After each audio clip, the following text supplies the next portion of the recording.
2021년 7월 21일 오늘 새벽 말씀은 시편 13편 1절부터 6절까지의 말씀입니다. 여호와여, 어느 때까지이니까 나를 영원히 잊으시나이까? 주의 얼굴을 나에게서 어느 때까지 숨기시겠나이까? 나의 영혼이 번민하고 종일토록 마음에 근심하기를 어느 때까지 하오며, 내 원수가 나를 치며 자랑하기를 어느 때까지 하리이까? 여호와 내 하나님이여, 나를 생각하사 응답하시고 나의 눈을 밝히소서. 두렵건대 내가 사망에 잠을 잘까 하오며, 두렵건대 나의 원수가 이르기를 내가 그를 이겼다 할까 하오며, 내가 흔들릴 때에 나의 대적들이 기뻐할까 하나이다.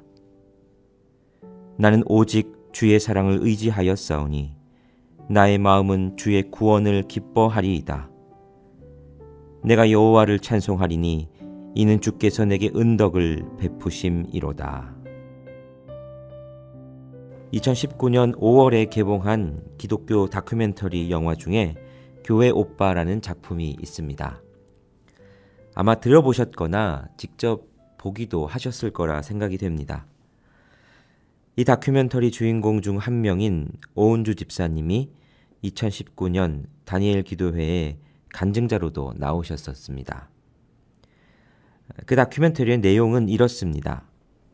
결혼을 하고 신혼부부의 딱지를 갓댄 한 부부가 있었습니다. 남편은 ROTC로 군복무를 했을 정도로 건강한 사람이었고 신앙도 아주 좋은 사람이었습니다.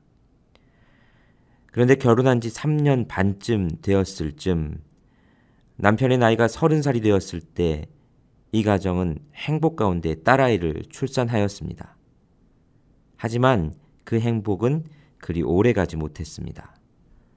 출산 후 산후조리원 퇴원을 하자마자 남편이 배가 아파 찾아간 병원에서 대장암 4기라는 진단을 받았습니다.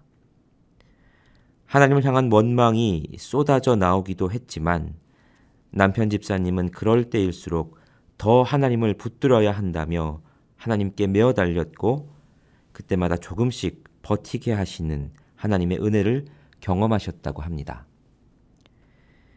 그런데 어느 정도 일상이 회복되어 갈 때쯤 갑작스럽게 시어머니가 스스로 생을 마감하는 일이 벌어졌습니다.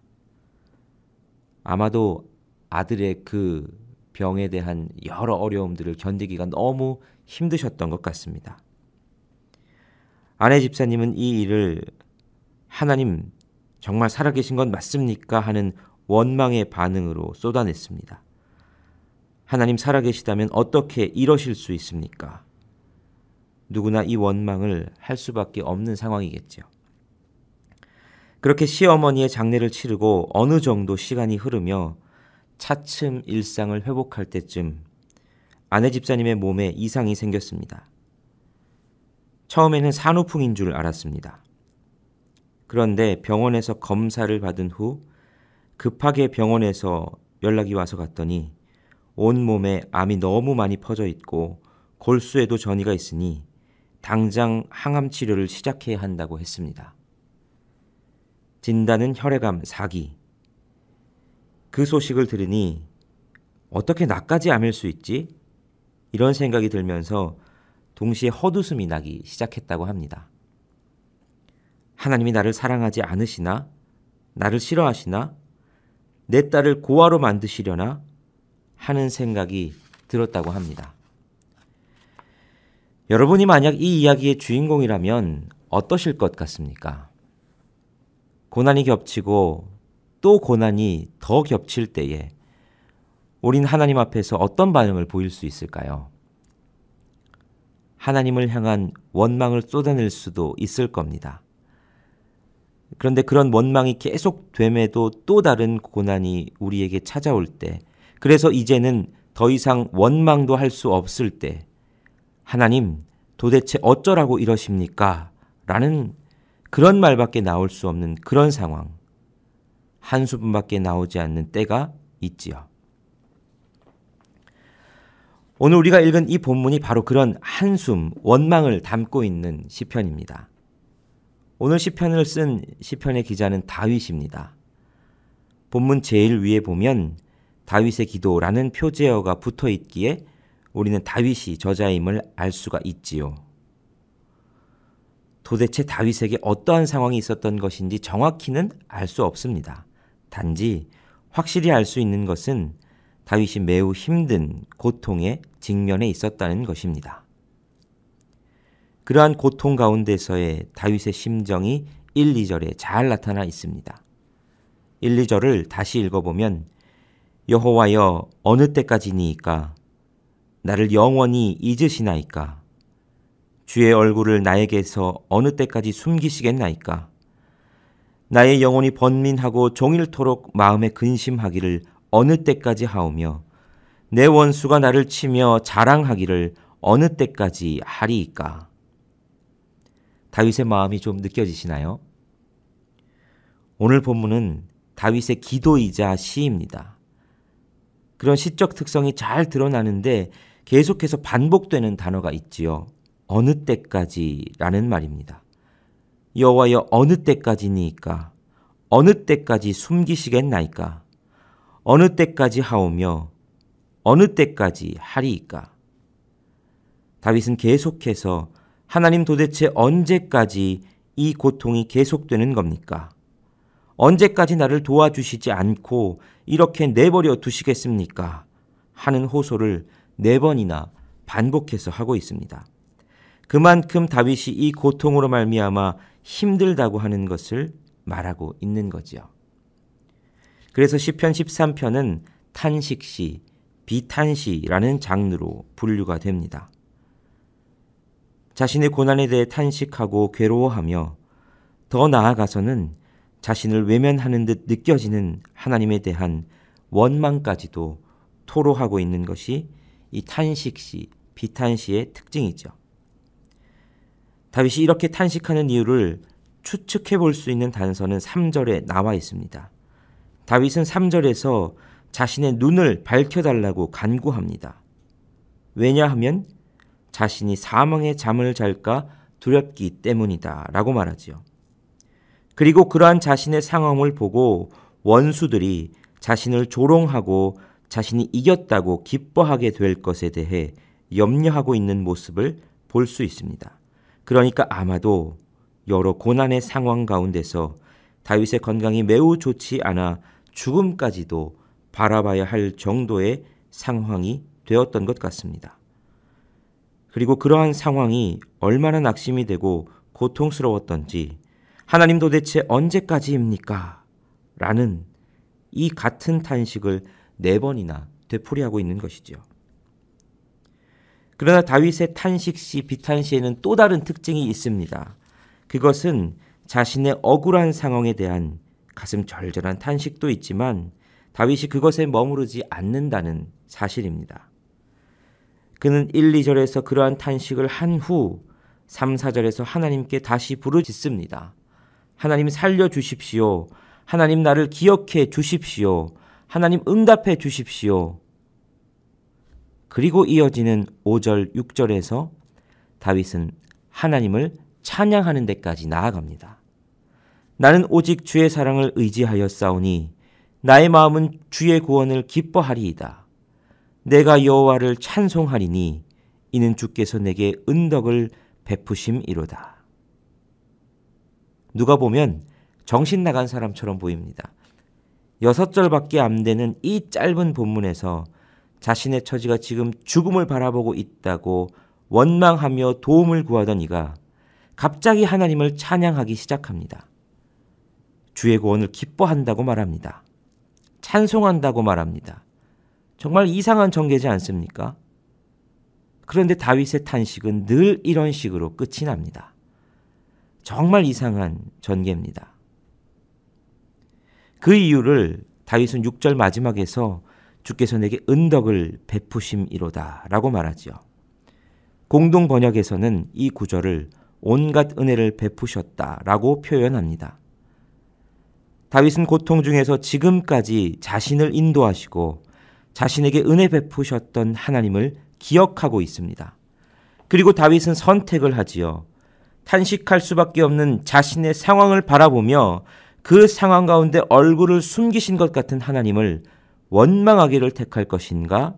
아니면 지금 당장 눈에 보이지는 않지만 지금까지 내게 은덕을 베풀어 주신 온갖 은혜를 베푸신 하나님을 기억하고 다시 주님을 붙들 것인가 하는 선택입니다.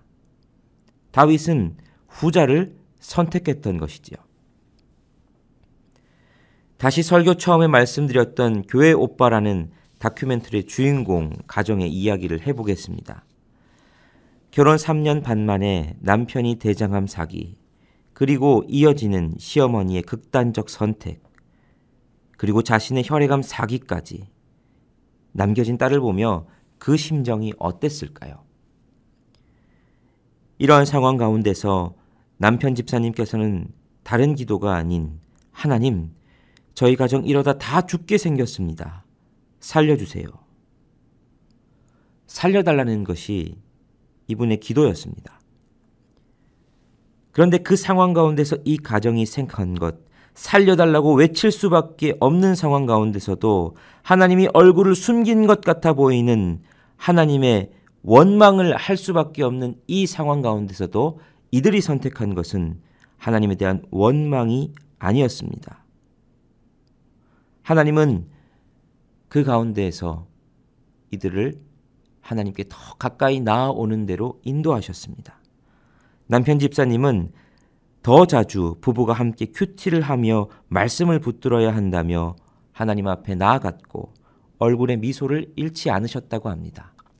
그리고 그때마다 하나님은 조금씩 견딜 수 있는 은혜를 허락하셨다고 합니다. 하루는 아내 집사님이 기도하는 가운데 너무 힘드니까 하나님, 나를 사랑하지 않으시는 것 아닙니까?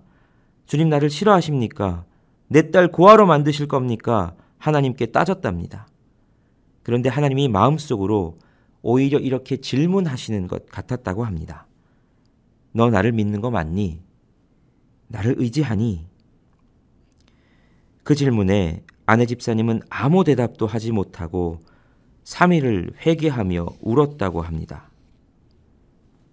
이 가정은 상황이 아니라 지금까지 인도하신 하나님을 기억하고 하나님을 붙들기를 선택한 겁니다. 결국 남편 집사님은 오랜 투병 끝에 39살의 나이로 하나님의 품으로 가셨습니다. 그러나 아내 집사님은 더 이상 낙심하지 않으셨습니다. 여전히 병중에 있지만 오히려 자신의 삶 가운데 일하신 하나님을 증거하고 있습니다. 그래서 그 가정이 외치는 증거의 간증의 핵심이 이것입니다. 하나님은 눈부신 삶을 사는 사람도 증거로 삼기도 하지만 고통 중에서 주님을 놓지 않은 사람도 증거로 삼으신다. 고통 가운데 주님을 놓지 않은 사람도 증거로 삼으신다. 삶을 살아가며 탄식 가운데 있는 분들이 계십니까?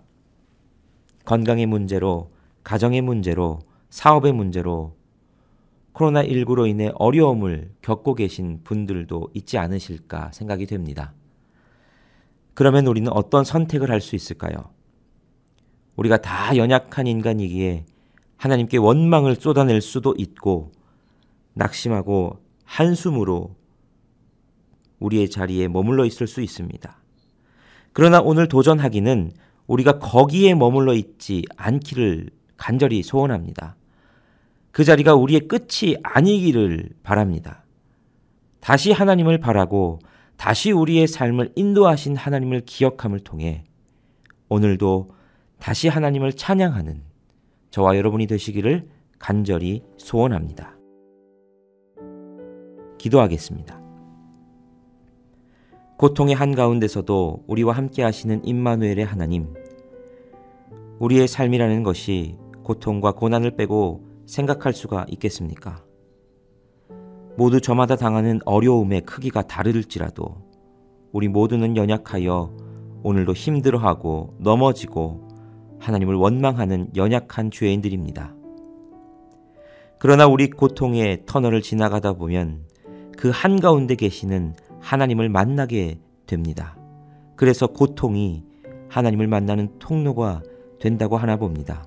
주님, 부디 오늘 그러한 고통의 터널을 지나는 이들이 있다면 주님의 날개 아래 그들을 품으셔서 쉬이 이 시간을 지나게 하여 주옵소서. 특히 코로나19 바이러스가 확산됨으로 인해 우리의 삶이 더욱 위축되며 얼굴을 대면하여 함께 모이지 못하는 상황이 계속되고 있습니다. 이 위기가 쉬이 지나가게 하시며 이 시간이 더욱 주님을 깊이 경험하는 시간이 될 수 있도록 모든 연동의 성도들을 붙들어 주옵소서. 오늘도 우리의 도움 되시며 우리의 소망이신 우리 주 예수 그리스도의 이름으로 기도하옵나이다. 아멘.